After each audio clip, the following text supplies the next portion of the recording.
Hello everybody, waxaad kusoo dhawaataan qof waliba oo ka mid ah daawadayaasha short sentences jumladaha gaagaaban. What am I to you? Maxaan ku ahay? Get to the point. Muhiimada ka hadal. Let us catch up. Let us catch up.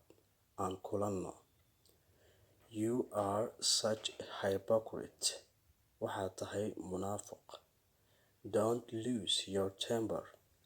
Ha xanaaqin. Whose side are you on? Dhankeed la jirtaa?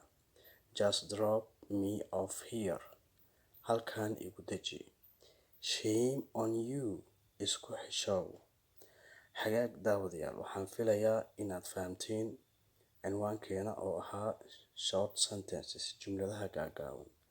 Waxaan ka codsanaynaa daawadayaasha in ay nagu dhiirigeliyaan inuu page-keena hore usii socdo. sidoo kale barteena YouTube-kana subscribe inaad na siisaan, page-kana aad na siisaan like iyo share. aad baad u mahadsantihiin. Assalaamu calaykum waraxmatullahi